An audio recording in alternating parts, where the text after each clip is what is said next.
Another Browns win, another Sunday. This is another edition of the WFNY Instant Insights. We are live on Facebook, Twitter, YouTube, Periscope. Anywhere you want to talk Browns, we are live. And it's another one. We are 9-3 on the season, and Joe and I debuted this WFNY Instant Insights podcast edition at the beginning of the season. And hey, Joe. Another win, another podcast, right? We're another win on the board for us, man. 9-3. What a game today. That was fun. Second half got a little boring. Yeah, I'll just say the first half was fun. Let's not say that was fun. Let's be specific. The first half was fun. Yeah.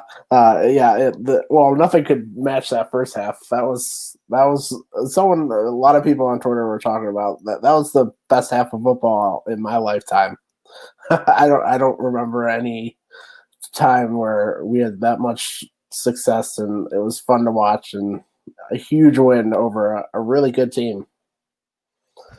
Yeah, I feel like everyone was saying that battle of 8-3 teams, but it was almost like the Browns were not 8-3 in a lot of people's eyes. I mean, let's be honest. Right. Everyone said, "Oh, look at the point differential. Oh, look who they beat. Oh, look, in the big games they got blown out by the Steelers and Ravens. Are the Browns for real?" What can you say today? I bet you they'll still make excuses. They'll still say, "Well, they still only won by 6 points." Yeah, it doesn't matter. You just beat an 8-3 team. I mean, the Browns are 9-3. How many more excuses can I hate saying the word haters, and I know I've been made fun of in WFNY Slack, but how many more excuses can the haters make against the Browns? Right. Yeah, there's no excuse anymore. This team is a playoff contender, and they should be treated as one. They beat a team over 500. That was one of the big knocks on them, and they did it, and they did it in convincing fashion. They outplayed them. They were better than them in every single area of the game. It was a complete team win, and the Browns are in the playoff race, right in the thick of it. That was a huge win. It just moves them even more in a favorable position to get in that playoffs, and anything can happen in the playoffs, man. I mean, I don't want to say it. It's Cleveland. But if the Browns don't make the playoffs now, I think it would be a huge disappointment. Yeah, I would agree with that. We're in a position now where we should expect playoffs. We're 9-3, man, and we got 9-3. Go 2-2 the rest of the way, and you're 11-5. And you play the two New York teams. Two New York teams, like playoffs. I know I shouldn't say this as a Cleveland Browns fan or a Cleveland fan, but playoffs should be on the schedule this year. That was a huge win today, and that was fun, man. That was the first half. I was like, "Is this real? Am I dreaming?" Like, not only did the offense look good, but the defense looked good. Even outside of they didn't have Denzel Ward, and the pass defense still looked good. Yeah. I think the team figured out something today that they really got. The defense really was aided by the offense. They took Tennessee out of their game, and that really helped the Browns defense. They couldn't run Derrick Henry. I think he had 15 yards at halftime. Yeah, he had 7 carries, 15 yards at the half. Yeah, I would have guessed that he'd have over 90 in the first half, the way that he's been looking lately. Right. Yeah, the Browns, they took it to him. They forced him to pass the ball, and that's just not Tennessee's game. They're not a passing. Their quarterback's a solid quarterback, but he's not a guy that's gonna just outscore you in games. And they wanted to run Derrick Henry, but they couldn't. They fell behind quickly. It was a quick fashion too. It was sort of like the Baltimore and Steelers game, but on the opposite end, that we were forced to run or pass in those games. But it was great to see. And hey, 9-3 and beat a really good team. Yeah, I made sure I took a screenshot of the halftime stats. Nick Chubb and Kareem Hunt combined for 45 yards at half. Right. and the Browns had 38 points. Yeah. If you would have told me that the two running backs, because this game, it was supposed to be the highest scoring game. It was it had the highest over under of the week in Vegas. So we knew it was going to be a high scoring shootout. But what we didn't know is that Nick Chubb, Kareem Hunt, and Derrick Henry would have 60 combined yards at half. Yeah. It's crazy. It's crazy to me. It was because Kevin Stefanski and Baker Mayfield had their best game of the season. They were not even perfect. Close. They were perfect in that first half. Hey, hold on. Let's say the best half of the season, please. Okay. Yeah, true. Well, Baker had a good second half, but his receivers let him down, and there's just penalties. But yeah, that was the play calling. You could tell the defense had no idea what was happening. Even the cameraman. I was saying the cameraman was fooled because of how many play action passes. It was almost like Tennessee prepared for Nick Chubb and Kareem Hunt. They did, and didn't look at any Baker Mayfield film. It was super weird. Yeah, it was. That's exactly the way to say it. They were ready to play. They played well against our run game. Our run game didn't have that many explosive plays. I think they had maybe one or two, but they were completely manhandled by the passing game. Baker had so much time to throw. The plays confused Tennessee defense. Guys were running wide open, and Baker was just on point all day. 8 incompletions, I think he had at the end of the game. That's insane. Yeah, I know at halftime. I actually didn't even look at the end of the game, so I thought to look at those. But at halftime, Baker had 4 touchdowns, 5 incompletions. But remember, one of those incompletions was a drop pass that would have been a touchdown by Donovan Peoples-Jones. Right. Then again, DPJ made up for it with that double move for that 75-yard touchdown. That was beautiful. That was nice. Yeah, that was just the play. That play was one of the best ones of the game. They had multiple looks. There was they were gonna throw a screen pass over on the left. And they faked that. It was a fake play action, so they faked that too. And then on the backside they had the a double move, which was just perfect, run by Peoples-Jones. That was perfect play. And then on the end zone, that was my favorite play of the game. The passing to Kendall Lamb. They had both running backs in the backfield. It was, I think, the 1 or 2 yard line. So who would have thought the offensive lineman, the extra offensive lineman, would be catching in the end zone? Just a perfect play. The first time in 19 years that the Browns offensive lineman has caught a touchdown. Right. It was just. I mean, it was a master class for Kevin Stefanski. He outcoached Vrabel. The Browns' offensive line had as many touchdowns as Nick Chubb and Kareem Hunt in the first half, and the Browns scored 38 points. Let that sink in for a second. That's crazy, yeah. And how many times have we talked about this year that we needed Baker to win the game? Baker won the game today. He was the best player on the field. He outperformed every player. Yep. He wasn't just a game controller where he didn't turn the ball over and let Nick Chubb and Jarvis Landry and Kareem Hunt win the game. Baker won the game. Yeah. Baker took control of the offense. Yeah.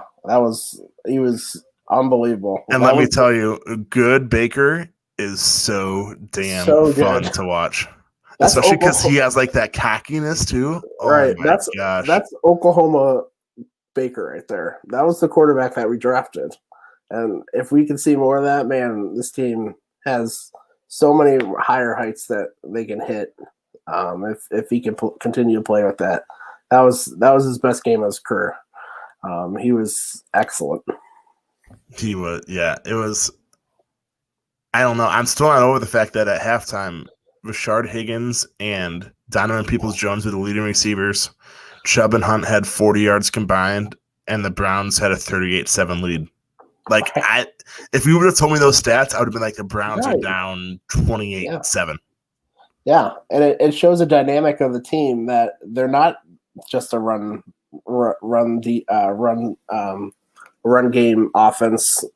I think I saw Jarvis after the game said, "Yeah, we just do anything that our offense is not just a run game. We do whatever's best for the team to win, and that's what they did today. They saw that the passing game would be the way to go, and they really exploited the Titans defense, and that was fun to watch, man. So fun. Yeah, I like Mike Vrabel. I mean, he's a former Buckeye. Yeah, but I really want to question, like, did he not watch any film besides Nick Chubb and Kareem Hunt? Like, I don't get it. It's like they never saw play action before. It was wild. Like, they could not defend. Yeah, like, one of the biggest things of the Browns offense is play action passes. Like, yeah. Did Tennessee know that? It didn't look like it. And speaking of play action passes, can we just give a standing ovation to Kevin Stefanski for throwing a couple more screens today? Yes. And it was like, wow, they gained another 10 yards on the screen. Wow, who saw that coming? I know. Another Chubb screen. So thank God we're adding the screen pass in. It's just, you got to give the ball in those guys' hands, man. We have two talented backs that can make plays, and it's starting to pop up again in the offense, so that's good to see. By pop up again, he means it's just starting to pop up. It's not again. Well, seriously though, last season screen passes. Yeah, in the offseason we were like, oh man, this is Stefanski's offense is a perfect match because he loves running play actions and loves screenplays. Yeah. And before, like 2 weeks ago, the Browns only had a few screenplays on the season, and we were like, what the heck? And now they're starting to run them, and it's a whole new wrinkle. Yeah, it makes the defense worry about so much more. You can't be so aggressive up front. I mean, it changes everything. It changes the running game, changes the passing game. And when you don't have OBJ, when you don't have that like deep ball threat, even though I'd still say Jarvis and like DPJ and Richard and Hodges when he's healthy are kind of deep ball threats, but they're not Odell Beckham Jr. Yeah, let's be honest.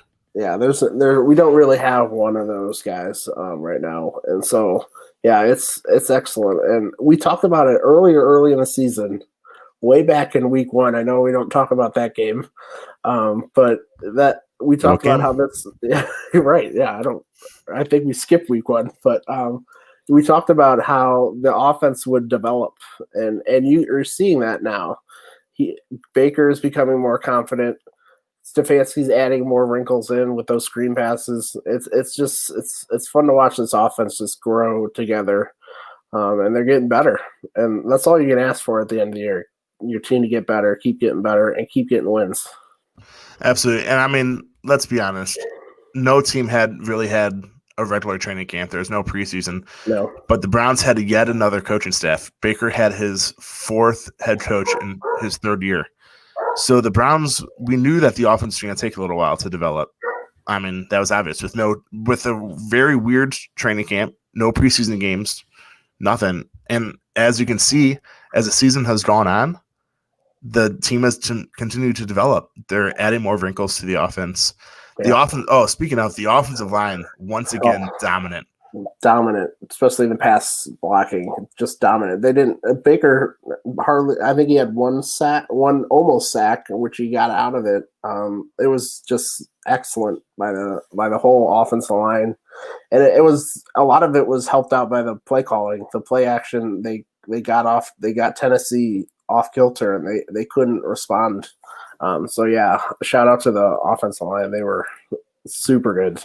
And it's hard to knock on Baker after he just put up 334 yards and 4 touchdowns, but he's got to stop with these intentional groundings. I mean, he made up for it by completing the first down still on the 3rd and long, but it's like every single game, Baker's going to have a stupid intentional grounding. Yeah, I think it's like 2 or 3 weeks in a row. Yeah, he's just got to. He at least got it to the line this time, but yeah, he's got to make sure that that he's throwing it to an area where the receiver's at. I like the intention of getting it and avoiding the sack, but you got to make sure that you're not just throwing it away. So that's just one small problem, man. Like I said, it's a small problem, but especially once the playoffs start, the Browns offense can't afford to have a stupid play like that. Right. I'm more nitpick. I want to nitpick because when you're a playoff team, you need a nitpick. You can't have those plays against the Kansas City Chiefs of the world. Right. Yeah, and that's the thing I think Stefanski will talk about in the locker room. The second half was not good, mostly because of mistakes. They dropped passes, and they made so many penalties that just put them behind the sticks. I think they had 13 or 14 penalties. It was getting out of hand in the second half, and you can't in the playoffs. You can't have those penalties that just put you behind the sticks and make you to pass and take you out of your game plan. So, yeah, it's I think it's another win for Stefanski that is a learning experience for the team. Yeah, I think that was last week we said that, correct? Yeah. With the score, like, let's be honest, the Browns blew out the Titans today, except it was a 6-point win. Right. Yeah. The score was a lot closer. The score was did not show what this actual game was. Yeah. I guess for a team like this, maybe it is good. They still won easily, I guess. I was nervous at the end, they still won pretty easily. There's a lot of learning experiences. Yeah, that's huge. Like in the past, we would have learning experiences and losses and stuff and close losses. This year, they're winning and they're still having the ability to learn from their wins, shore up some areas of concern, like those mistakes in the second half. And we saw from last week to this week that they did fix some of the problems. Like Baker Mayfield, he was perfect the whole game. He didn't have those occasional missed throws where where the guy's wide open. Perfect besides the intentional grounding. All right, continue. Yes. Perfect besides that. But yeah, he was not off throughout the game. So that's good to see that he's improving from each week. It's a good sign for the coaching and for the player development. And it's nice to see that Baker Mayfield's playing well in nice weather. The last 2 weeks have been very nice weather, especially compared to the previous 3 games in Cleveland. Right. Because in the playoffs, you don't know. I mean, it could be a snowy game if you're playing in Buffalo, or you could be playing, I don't even know who. Miami. Miami. Yeah. Kansas City. Well, Kansas City could be snowing probably. Yeah, Kansas City could be 70 or snowy. They're like the Ohio of the world. Right. Yeah. So it's good to see that today showed that they can win in different ways. That's a different thing that the Browns have shown from any previous win. They've except for Cincinnati, but they won with the passing game. So that was great to see that they're a more diverse offense, a more diverse team going forward. So that was great to see. Yeah, I mean, it's so hard. Like I said, it's hard to nitpick. Right. But if you're going to nitpick, I'm glad. I guess it's good to nitpick because that means Stefanski and the coaching staff is really going to nitpick. And there's a lot of, like we said, there's a lot of things to learn from. And the best thing is that they can learn from wins. Right. Yeah, this is what good teams win do. And continue to learn. Right. This is what good teams do. They nitpick on wins. They nitpick, we should have scored that touchdown in the first drive. We should have put it away in the second half. There's things that you can improve on, but you're getting the win. And that's a huge step for this team. What, the winning or the learning? Well, you could go with both on that one. Oh, man. I love being a Browns fan. Seriously, though. This season is so freaking fun. It is. Especially with Ohio State. I mean, Ohio State's undefeated, but their games have been few and far between. So being able to still celebrate victory Mondays, right? It's pretty freaking fun. Right. How many times have we, in the past few years, have we had the Browns have more wins than Ohio State? 0. Right. Because Ohio State usually starts a week or two before, so they're like two wins behind the 8 ball from the start. Seriously, we're in December and Browns have a lot more wins than the Ohio State. That's is this real life? I know, right? and they both were playing well. So when's the last time that's ever happened? Usually, it's like it's been odd that it kind of flip flops sometimes when Ohio State loses, the Browns win that week.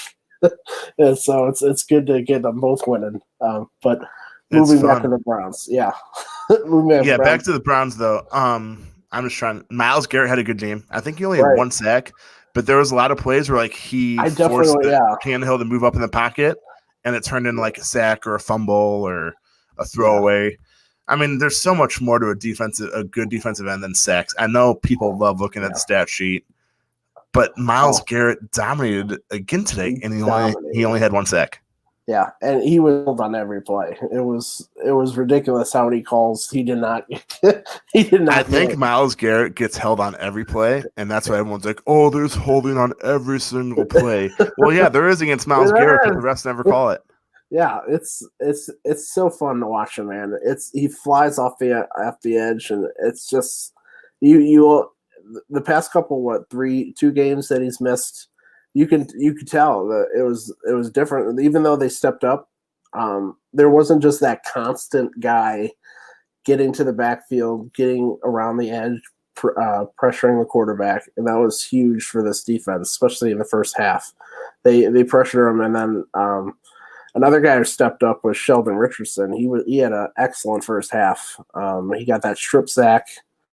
Really kind of snowballed into that first half for the Browns. It got them going.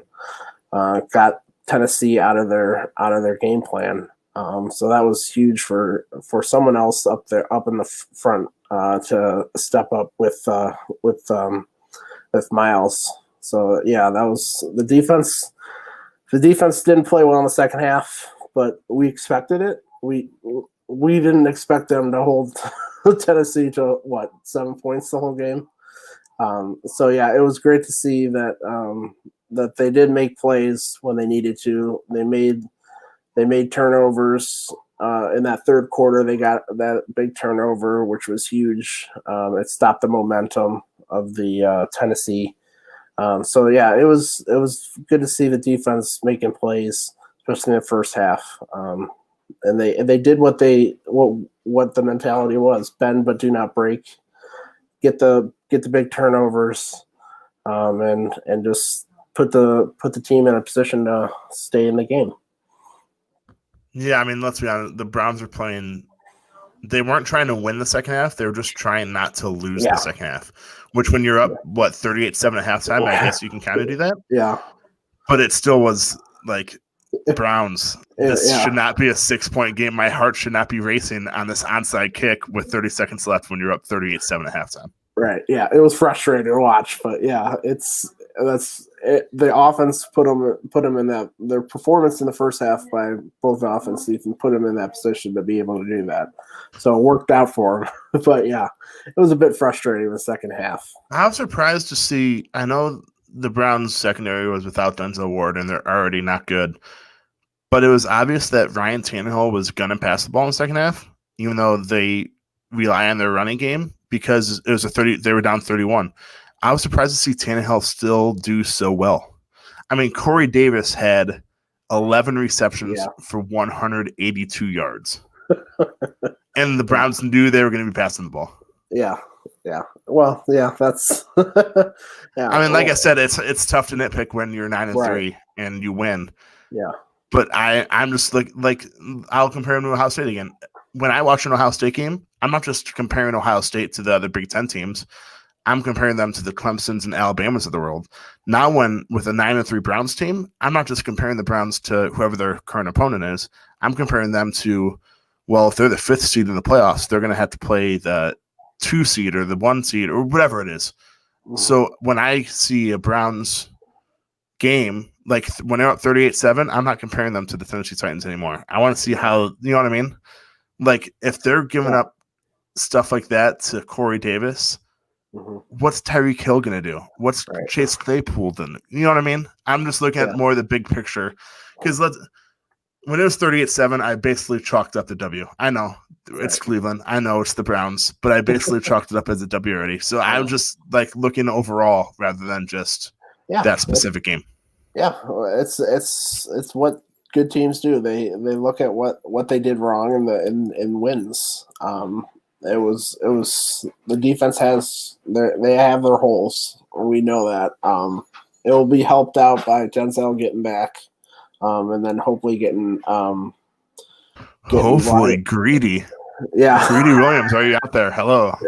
Yeah, hopefully getting Greedy, and then hopefully getting Ronnie Harrison back. It would be nice to maybe fingers crossed that they can enter the playoffs if they do make it with a full defense. I would love to see this full defense with everybody back there, see what they have. But yeah, we know what this defense is. They're gonna give up yards. They're gonna give up passing yards. They're gonna give up running yards, which they did pretty well today. But they're just gonna try to not give up touchdowns, and they did that in the first half, and then the second half they kind of struggle with that.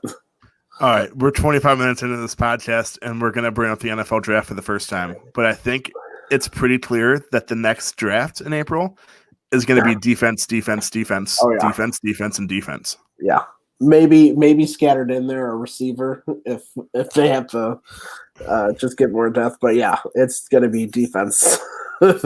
This team needs defense. Like when you're leaning on, I hate hating on him, but when you're leaning on Andrew Sendejo, you need better defense. Right. It's really like it's not fair to him. Like he wasn't supposed to be in this position, but they lost Grant Delpit early in the offseason, and they didn't have anybody to replace him, and they're stuck with Sendejo playing in a position that he's not. Speaking of Sendejo, he finally got a turnover today, and it's right there.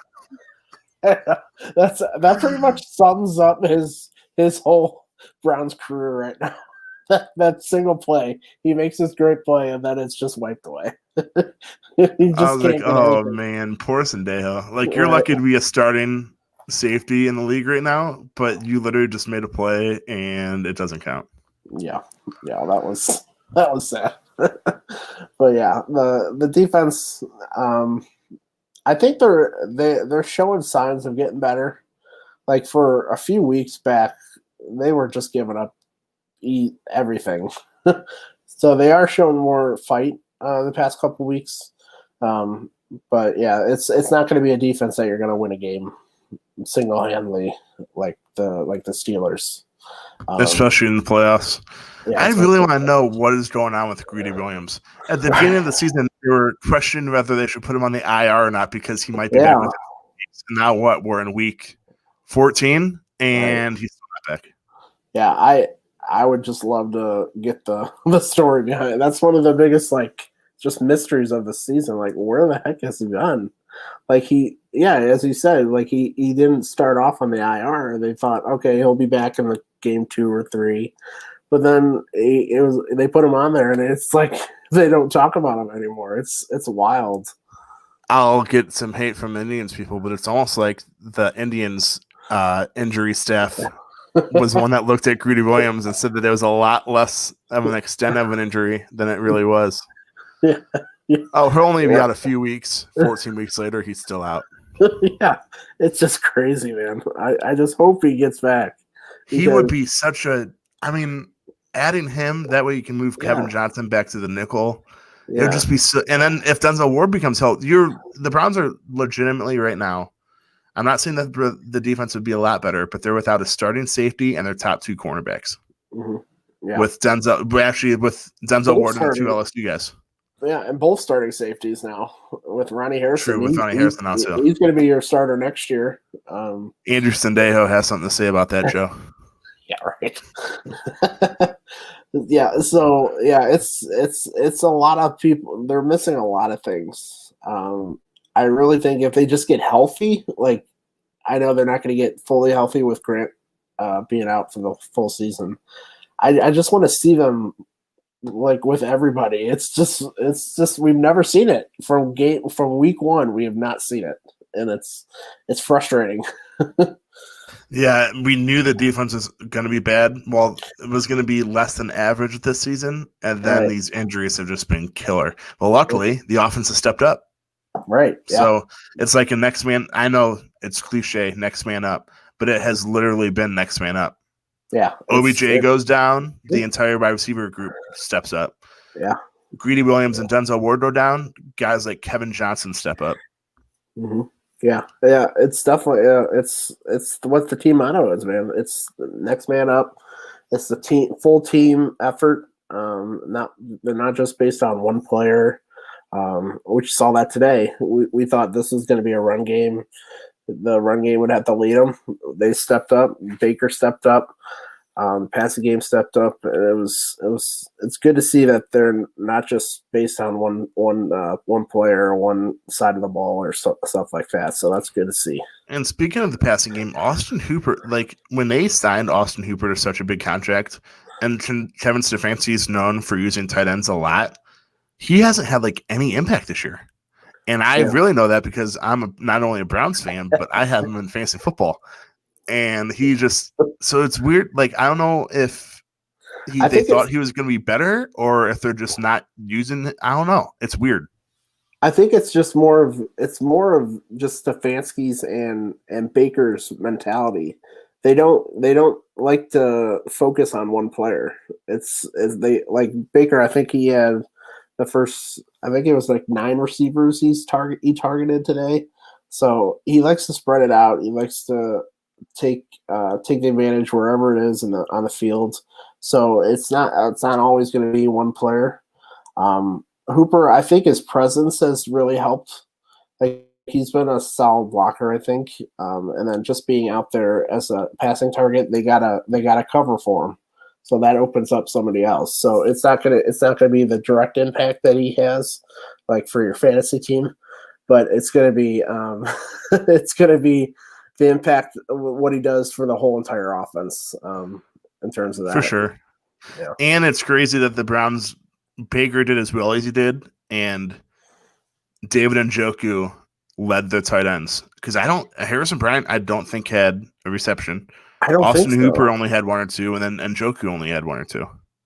Yeah, let's see. And by the way, 10 receivers had a reception, but we have to include Kendall Lamb. So there were 10 Browns players had a reception. 10 targets. Yeah, 10 targets, and even Dearness Johnson. I'm looking at that was a wild.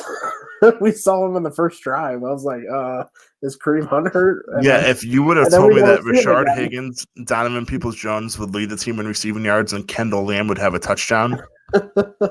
Wild. Yeah, it's wild. That shows Kevin Stefanski, man. His play calling. He got everybody involved. He threw the defense in a loop. They didn't know who to cover. And especially with that trick play, that Jarvis Landry to Baker Mayfield trick play. Mm-hmm. Which I guess I'd have to look at the rule, but that was an interesting roughing the passer because what if Jarvis faked that? He's not technically a passer; he's a runner. Yeah. So when they called roughing the passer, I was like, that kind of puts. I mean, I'll take it. I'm a Browns fan, but that kind of puts the defense in a tough spot because what if Jarvis was literally just acting like he was going to throw it and then was really running in reverse? I think it was more. I was looking at the hit. I think it was more. I don't think it was more of a roughing the passer. I know they called it a roughing the passer, but I think he led with the helmet. It was more of that, and he hit Jarvis in the head area. So I think it was still a penalty overall. But yeah, roughing the passer was interesting. I was talking to somebody. I never seen a receiver get a roughing the passer, but it was really the wide receiver that could have ran with it. It was weird. It was really weird. Yeah. Like I said, I was like, oh, wow, the Browns are catching a break again. But it was just weird. Speaking of catching breaks. Acrobatic catch there, too. Oh, yeah, no, Baker Mayfield looking like an athlete out there. Speaking of Browns catching a break, first quarter, I think, Derrick Henry, 4th and 1 run. Oh, yeah. I think it was pretty clear that he got that, and that was a horrible spot. Yeah, it was one of those things where if they didn't call it on the field, there was just not a good look for it. But we pretty much knew that he got a first down. And that was like, I know it was 38-7 at halftime. That was like a game changer because then the Browns got the ball back and went down and scored. So instead of it potentially being 7-7, it's 14-0. Right. Yeah, that was huge. Yeah. That was a big moment in the game. They actually got lucky at a spot.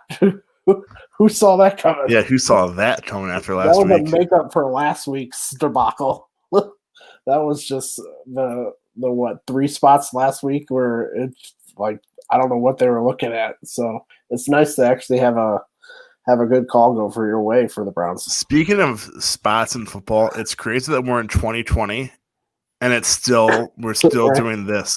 It's crazy to me.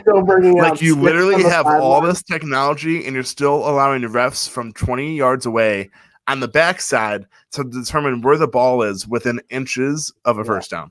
And then you're bringing out chains with a stick with 2 sticks connected.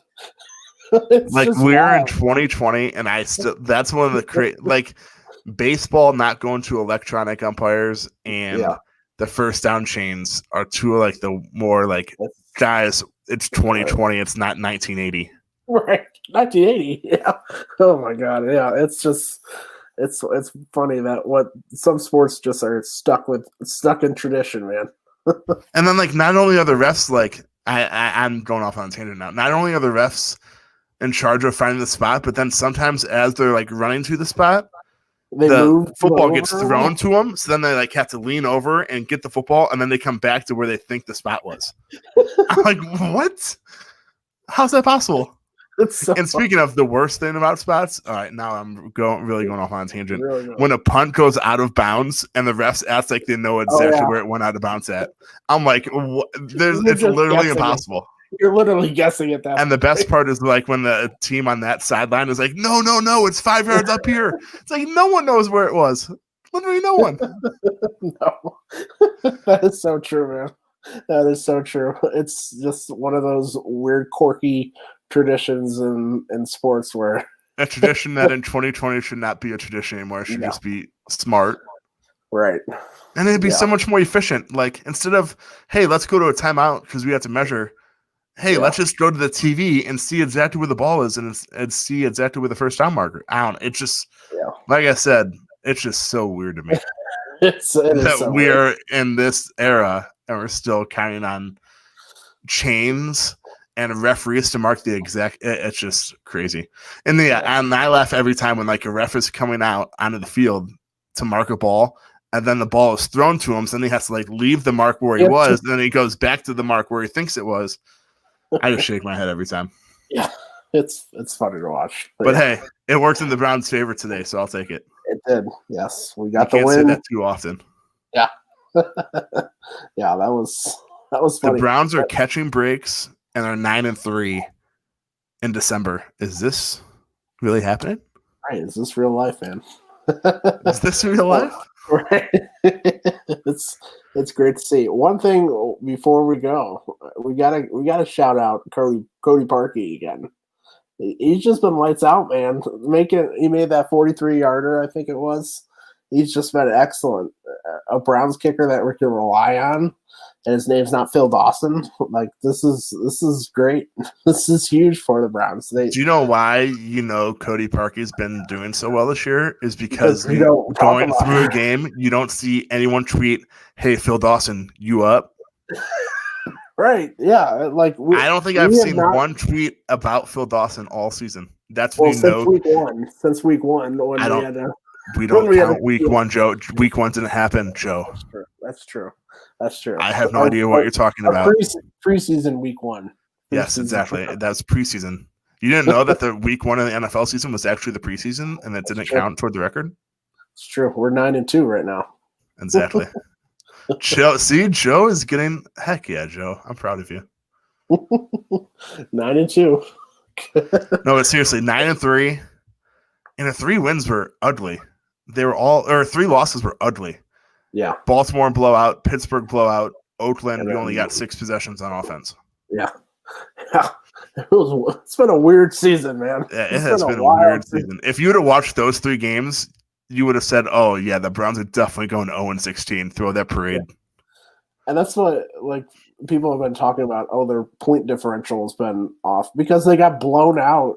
Even if their 2 losses were, by 30 points. Do you know how many times this week national people that don't like Cleveland and don't like the Browns are going to use that as a reason why the Browns aren't good? It's one of the most outdated things. They had 2 losses that they lost by 30. They still have 9 wins. I don't understand this.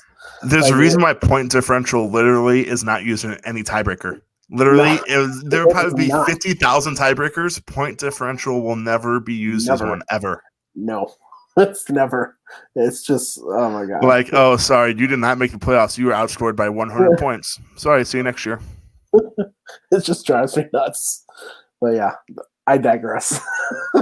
And I was so happy the Browns were actually up Like they were positive point differential, and then the second half happened, so now they're back Yeah, to I know. negative.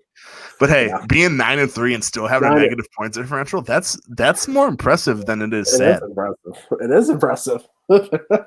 It just shows you those 3 losses were just like, what the heck were you doing? But yeah, 9-3 and looking good, man. So I'll leave you guys Monday with night- this. To celebrate Christmas, every time you hear the word point differential for the next 3 weeks, take a shot. Yeah, All right. so I will true. not promote taking shots. You have to be over 21. But for the next 3-ish weeks, every time you hear the word point differential in the Browns, take a shot. Oh yeah, that'll be a fun game to watch. Especially next week. You know it's going to be brought up. Oh, it's Monday Night Football, guys. Oh, yeah. Oh yeah. It's going to be brought up so much. The Browns are 9-3, but are they really good? They have a negative, I don't even know what it is. They have a negative 25 point differential. Are they really good? Or are they not good?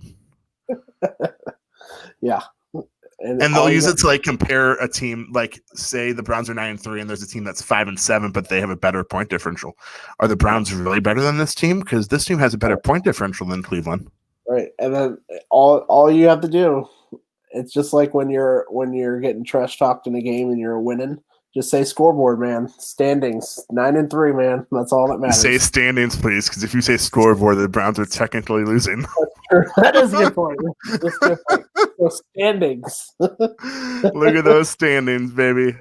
9-3. Yeah, 9-3 in second place. I try not to read anything really national when it comes to the Browns, just because even if they were 12-0 right now, national people would still find a way to say, "Oh, it's the same old Browns." But with this point differential thing, it is so old. It's so old. Like I know we lost to we lost to these teams by a lot. It's Yeah, like, I know we got blown out by the Ravens and Steelers, but I don't care. Right. We have 9 other wins that wipe those away, and I don't give a crap about. Yeah, So, but yeah. yeah, I was so excited at halftime. I was like, "Oh yes, we're not going to have to hear about point differential anymore." Yeah. Kevin Stefanski was like, "Nah, we're still going to let him talk about it." He probably did it on purpose. All right, are the Browns at? Oh yeah, it is Baltimore next week, Monday Night Football. Baltimore, Oh man, Monday Night Football. that man. might be a late Monday night for this podcast, but I guess Oh, we'll yeah. see. It'll either be Monday night at like 11:30, and well, if it's like today's game, it's gonna be like freaking midnight because this game Yeah. was over 3 hours. Mhm.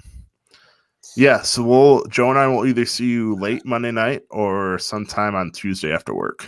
Depending on the game results. True, we might act like it never happened, just like we did week 1. Although week 1 we still had a podcast. Yeah. If I won't even say, you know, I'll knock on wood. Let's hope that doesn't happen like week 1. But if it's any resemblance of week 1, we might just act like that week never happened again. Right. Yeah. It's but another the Browns are going to win, so it's okay. The Yeah. positive thing, though, is that even if the Browns lose, they're still 9-4. Right. You literally take the 2 New York games, and if the Browns win both those, which they'll be favored in, 11-5. the worst they can be is 11-5 this year. That's exciting, man. That's awesome. I know this game just gave us so much more wiggle room with the rest of the season. They put them right. I think if I do remember, looking at the projections, I think it was 94% if we won today. I have to look again. So you're telling me there's a chance? 6% chance, I guess. But yeah, 94% chance for the playoffs now. I'll have to relook at it this week, but I think that's what it was if we get this winded this week. So yeah, honestly, these last 4 weeks, I know we just talked about a few minutes ago.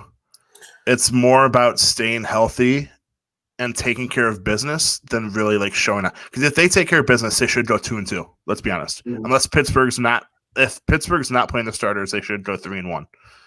But just take care of business and just stay healthy. Those are the 2 biggest things the final month of the season. Yeah, and get healthy. Yeah, get healthy and stay healthy. Get healthy and stay healthy. Yeah, true. Yeah, Get healthy.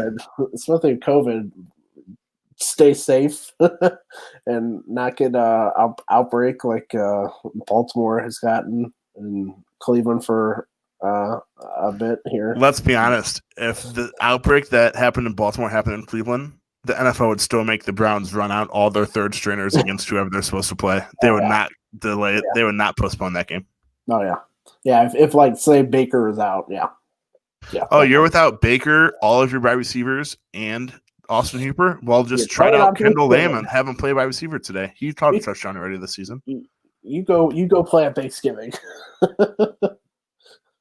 That's a whole nother topic that Baltimore got to delay that, but we won't even get into that. But yeah, speaking of Baltimore, this Monday night will be their third game in 13 days. So if any, the Browns are not only 5-1 at home now, but they're also playing Baltimore their third game in 13 days, which is definitely ideal when it comes to football. Yeah, that's a huge thing. They're playing. What day are they playing? Monday this week?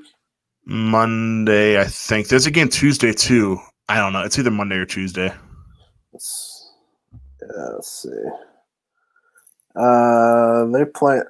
Yeah, they're playing Tuesday, so that's even better. Even better. Yeah. I can't wait for them to start complaining. I can already hear it. That's a short week for them now, and we have a long week too. We have 8 days, so yeah, good advantage for the Browns. 2 days to prepare for them. 2 days longer than they would prepare for us. So yeah, I'm excited to watch, man. It's going to be a national televised game. Today was national game for most markets. So yeah, another exposure for the Browns. So it's good to see. Let's see if they get out to a fast start, man. That was the key today. Absolutely, a fast start. Yeah, fast start. Like because the offense goes with Baker. So like Nick Chubb is good. Nick Chubb is very quiet. He could be a leader, but he's very quiet. With the way the offense got out today, Baker had to be so loud on the. I hope he was mic'd up today, or I hope someone was mic'd up that was not by Baker today, because he had to be so cocky on those sidelines. Yeah, it was. So, just a fast start, getting confidence early. That's huge for this team, and it showed today. For sure, yeah. So, Browns take care of business, stay healthy, get healthy, and for Browns fans, feel free to have an alcoholic. If you're over 21, have an alcoholic beverage with you, and every time you hear the words Browns and point differential, either take a drink or take a shot. Yeah. But yeah, 9-3. We gotta enjoy it this week, man. Oh, absolutely. I'll say it again. Enjoy the haters, Cleveland fans. Enjoy the haters, because you can actually like hear and read the haters, and so be like, my team's 9-3. Yeah. Hey, Bill Simmons, how are the Patriots doing? Even though you're hating on the Browns. Yeah, another thing, we get to see Darren Rovell eat dog food, and we get to see Clay Travis be wrong, like he always is. That is so much better than seeing what some people ate. And I'm looking at some Browns fans when Baker Mayfield is drafted. I'd much rather see someone eat dog food, but we'll go on with that. But yeah, enjoy it, Browns fans. Enjoy it. 9-3. If the Browns take care of business, they could easily. I won't say easily. They should be at least 11-5 this season. Right. Mm-hmm. That it's still so weird. It's December and the Browns. It would be a disappointment if the Browns don't make the playoffs. That doesn't seem like it's like the same. Right. Seriously, I feel like I'm lying to myself. What's the position we're in now, man? It's awesome. But yeah, so the Browns just beat the Titans in a game that was much closer, much. Well, it was much bigger of a blowout than the score said. Yeah, it was not. It did not feel like a 6-point win. But yeah, 9-3. They control their own destiny for a playoff spot. Man, that's still so weird. And we'll be back with you guys either next Monday night, late night, or Tuesday after work. Thank you, guys. Yeah, see ya.